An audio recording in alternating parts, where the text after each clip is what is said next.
Yung mga magulang ng mga estudyante na walang-wala. Paano kayo makatulong na senator na kayo ngayon? Pwede po kayong gumawa ng batas na ipagbawal po ang voluntary contribution sa mga PTAs. I don't give a heck about that. Walang pakialam dyan. Ang pakialam ko talaga, yung hinain ng mga magulang.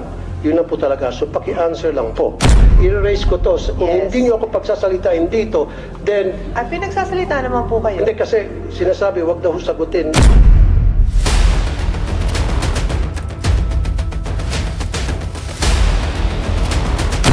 I would like to put on record my manifestation of support for the budget of DepEd as a courtesy to our Vice President, Sara Duterte. However, I have some few questions and suggestions na kailangan ko pong erase kasi if I don't do that, I'll be remiss of my duty as a senator na nilapitan na maraming mga magulang na mag-aaral sa public elementary and high school para ilabas yung kanilang mga hinaing na karamihan sa mga magulang na ito ay mga mahihirap. Tricycle driver, jeepney driver, kasambahay, security guard, vendor, factory worker, pahinante, etc. At karamihan sa kanilang mga hinaing ay pare-pareho lang ang sinasabi. Malaki po ang budget ng DepEd pagdating sa MOOE, 48 billion pesos a year. And yet, every single day, nakakatanggap po ako ng reklamo mula sa mga magulang na mga mahirap natin mag-aaral para sa kontribusyon. At ang eskwelahan ay nagsasabi through the PTA, Parents Teacher Association, in the guise of voluntary contribution, when in fact it is a required contribution, mandatory contribution, contribution para sa chalks, floor wax, pintura, varnish, TV repairs, electric fan, test tube, and laboratory materials. Kasama dyan yung printer. At alam ko po, yan ay napapaloob sa supplies and equipment na meron pong bilyones na budget from DepEd. Isa pa po, or ilan pa po sa mga sinisingil na mga public schools sa mga mag-aaral, ng mga magulang, ay utility bills. Yung bayad para sa kuryente ay hiningi ng contribution na para magbayad ay yung mga mag-aaral. Yung bayad para sa janitor, yung bayad po para sa mga security guard, yung bayad po para sa repair ng CR, and pati po doon sa field trip na sana po ay libre. Now, ang tanong, can somebody run me through, paano po ba nadi-distribute, nadi-disburse yung billions and billions of pesos para sa mga nabanggit ko? How is it being distributed? At bakit po hindi nakakarating sa mga eskwelahan na marami sa kanila mga guro? In fact, I talked to some of them. Of course, I'm not gonna mention their name for obvious reason. Wala na po nakakarating sa kanila. Kaya ang nangyari, nagre-remedyo po sila at ni-require nila yung kanilang mga estudyante na mag-contribute. Paano po naging required to? Kasi what they do is they call a PTA meeting. Ito po yung doorway, Parents Teachers Association. So pagdating po sa PTA, ngayon, ang first agenda palagi is kailangan natin magbigay ng contribution para sa chalk, floor wax, etc. etc. Kailangan natin magawa agad ito. So ang nangyayari, yung mga magulang ng mga estudyante na walang-wala, napipilitan, peer pressure ang tawag po niyan, sapagkat ilan doon sa mga magulang na mag-aaral na can afford, tumataas ng kamay. Yung mga hindi po nagbo-volunteer, hindi tumataas ng kamay, na binabagsak. Yung mahilig mag-contribute, mataas ang grado, at honor students pa. Kaya ilan sa mga magulang na ito, napipilitan dumiskarte para lamang makapagbigay ng tinatawag na contribution daw. Sino pong gusto sumagot? Madam Chair, Your Honor, Yusek Escobedo of Field Operations will answer the question. Madam Chair, good afternoon. Unang-una po, yung merong existing policy ang Department of Education as regards to the no collection policy because tama po ang nabanggit ni Senator Tulfo that we have the MOOE, school MOOE, at kabilang na dito yung ano ang mga needs ng mga teachers, including repairs and payment for electricity. And we also recognize that merong mga PTAs na nag-i-impose na mga contributions because they're saying that they are a private organization, and meron na po kaming mga ongoing investigations. Isa na po dito sa Region 3 where the teacher involved has resigned, and Sir, the case... excuse me, let me cut you off. Hindi lang po sa Region 3, sa lahat po ng lugar sa Pilipinas, when I posted sa Facebook page ko yung reklamo ng ilang mga magulang na pumunta po sa radio program ko Wanted sa radyo, binaha po ako ng mga comments from parents all over the country stating that pati sila sa kanilang eskwelahan, yes, meron daw po talagang tinatawag na voluntary contribution from na inimpose po ng PTA. Ang nangyari po kasi sana, ang request ko, pagsabihan niyo po, pag meron pong PTA meeting, dapat wala na akong pag-uusapan na tungkol sa contributions. Dapat ang pag-uusapan lang po sa lahat ng PTA meeting, i-require nyo po, ay tungkol lang po sa academic performance ng mga estudyante o yung mga problema at hinaing ng mga estudyante, period. Kasi ang nangyari, tuwing PTA meeting, 101% ang unang agenda sa meeting na yan, and I have proof from parents and even teachers na ang first agenda tuwing magkakaroon ng PTA ay project. Ano ang pwede natin magawang project sa eskwelahan? Repair para sa CR. Varnish para sa silya na nasisira na. Bili tayo ng chalk, bili tayo ng floor wax, bili tayo ng ganito, ganon, ganon. Ang mga estudyante na walang pang contribute, kuminsan pinapahiya pa, nilalagay pa po sa group chat. Ito, nag-contribute na si Juan, si Mario, si Pedro. However, si Rolando hindi pa nag-contribute, si Petra hindi pa nag-contribute. So napapahiya yung mga hindi pa napapag-contribute na nape-pressure po. In some cases, itong mga magulang, baka natututo pa magnakaw para hindi lang mapahiya yung kanilang mga anak. And meron po akong proof tungkol dyan. And in fairness po sa inyo, this has been going on for many years. Even as far back as yung administration pa po, I can remember Brother Armin Luistro. In fact, nag-away pa kami on-air niya sa Wanted sa radyo because ayaw niya maniwala hanggang sa pinadalahan ko siya ng mga reklamo and nakita niya po na talagang valid, and then nag-issue po siya ng memo na stop na yung contribution, voluntary contribution. After a few months, nagsibalikan din po hanggang ngayon. So is there a way na talagang once and for all, since senador na po ako, because I promise na once ako'y maging senador, I'll put a stop of this nonsense. Nung ako po'y wanted sa radyo na broadcaster, of course wala po akong magawa. All I can do is call the authorities and tell them, hey, we have complaints pertaining to this and that. Now that I'm senator and they elected and voted me para mabigyan solusyon itong problema ito na mga magulang na mag-aaral, I have to do something to put a stop to these problems once and for all. Can you guys promise me na mainto na to para ako po'y maging supporter ng inyong budget at hindi ko po kontrahin, humingi kayo ng 1 trillion pesos for all I care. Kasi alam ko kailangan po ang maayos na budget para sa DepEd. And I firmly believe na kailangan talaga ng DepEd ng pinakamalaking budget among all other agencies because we need to give quality educations to our poor na mga kababayan. Because I believe in who he was less in life should have more in law.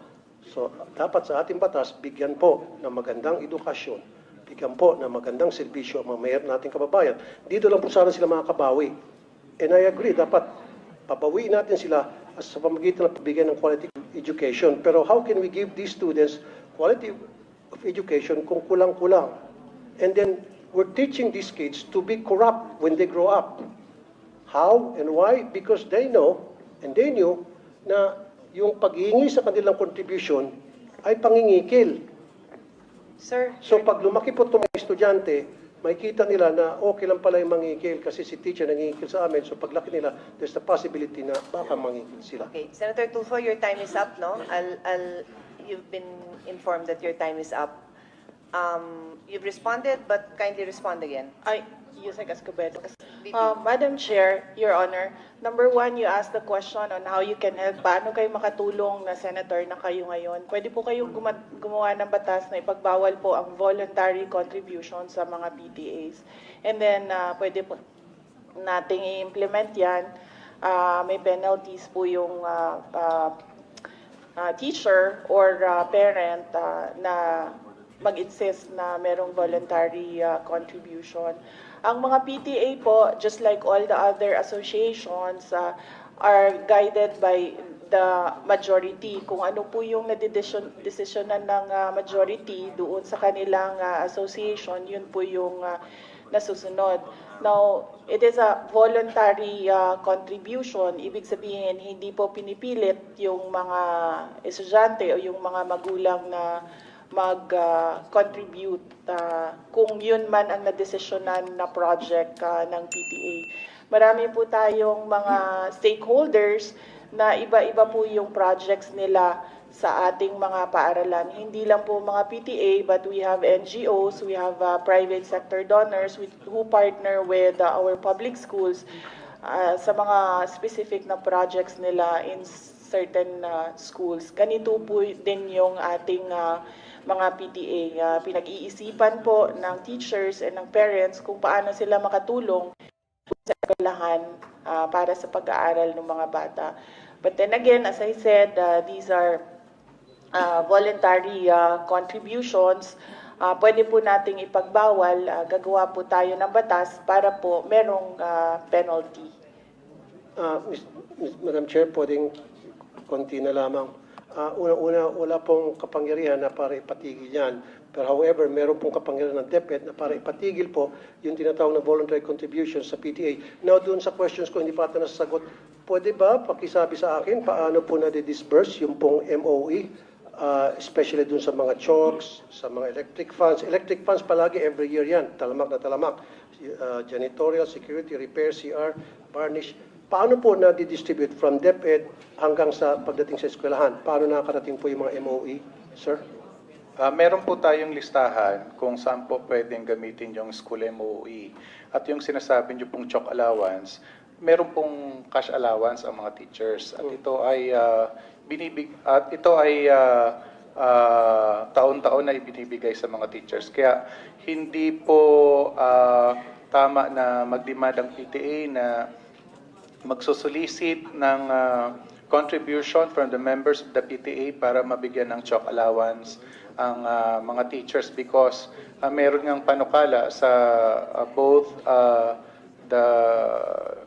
chambers of Congress na i-increase yung cash allowance to 10,000. Good. Kasi sir, katulad yan, aside from chalk, floor wax, pintura, varnish, alam ko kasi sa LGU, meron po atang allocated na 1% from the real property tax ata.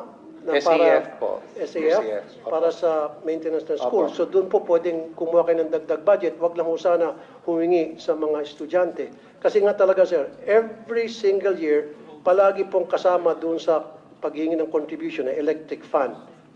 So bakit po kinakailangan ang mga estudyante ang mag-shoulder ng electric fund ng bawat classroom? Sir. Yes, opo sir. Magkakaroon po kami ng, maglalabas kami ng memorandum and directive to all our schools. Yusek Escobedo. Yes, VP, go ahead. Yes, Madam Go ahead, Chair, Your Honor, we take note of your advice. You don't answer, you don't sign department orders. We take note of your comments, Your Honor. Thank you, but Your Honor, they must answer these questions because itong question ko po, galing po to sa mga magulang na mag-aaral. Kasi po, I told them na hayaan nyo, pagdating doon sa hearing, sa budget, i-raise ko to. Kung Yes. hindi nyo ako pagsasalitain dito, then, Pinagsasalita naman po kayo. hindi kasi sinasabi, wag daw sagutin. Hindi, Because- the VP would like to be the one to answer the Okay, question. thank you. That's my understanding. No, I'm just Thank you, moderating Madam. for everybody. Like I The said, VP wanted to answer instead of her USEC. Like I said, supporter po ako.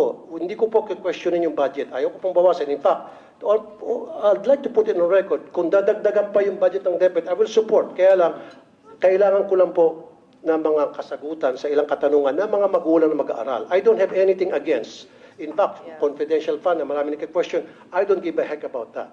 Walang pakialam dyan. Ang pakialam ko talaga, yung hinahin ng mga magulang. Yun lang po talaga. So paki-answer lang po kung sino sanang gusto If I mag-answer. if I may, Senator Raffy, the Secretary took the floor earlier and responded that ang suggestion po niya, and correct me if I'm wrong, my understanding from the Secretary is that she said, what you could do, because you were asking what you could do now that you're a senator, is to pass a law that would prevent that. Because as far as DepEd is concerned, they have already issued the memorandums that prohibit contributions. Pero yung gustong gawin ng PTA, ng parents, my understanding is that's out of your hands. No, that's out of your hands what the PTA would like to do. Although, I think maybe an assurance that hindi nyo naman ini-encourage talaga yon, di ba? It's not encouraged, you cannot, they do not mandate it, they follow that. That's my understanding. Madam Chair, okay, ano kaya tuwing magkaroon ng PTA meeting, nandoon po yung taga-DepEd para i-monitor yung proceedings ng meeting, para pagsabihin ng DepEd, hey, meron na kami memo dyan na bawal ang pag-uusapan ng project, umayos-ayos kayo, ang pag-uusapan nyo lang academic Sure. performance ng estudyante. Is that fair enough? PTA ho means parent-teacher, so may teacher ho na present doon. Yes, may And- teachers na present. At Yun principal ako. pa kuminsan. Kaya nga, nga. sinasabi ko lamang po, meron dapat nagmo-monitor kasi hindi po nasusunod. Kuminsan, like I said, yung kay Armin Luisto noon, nasunod yun for ilang months. After several months, bumalik ulit. Kaya nga, suggestion ko ngayon, pag may PTA meeting, meron pong taga-DepEd na nagmo-monitor ng meeting nila to make sure na nasusunod kung anong nakalagay sa Baka sir, memorandum order. you could give them the specific complaints that you received so that they can particularly go to those schools and find out if there were any violations and find out if there was conduct unbecoming of a parent, of a teacher that should be addressed. Ang reklamo nga po, Madam Chair, ay yung pong sinasabing voluntary contribution na inaamin na nga po ng DepEd na mali talaga. Tulad po na ulitin ko, chalk, floor wax, pintura, varnish, TV, electric fan, test tube, printer, utility bills, janitorial, security guard, repair ng CR. Ito po ay mga reklamo and documented po ito. And I have documents to support this. And in fact, some of the teachers also told me na talaga nangyari po yan, Mr. Senator, wala kami magawa kasi hindi po nakakarating sa amin yung budget.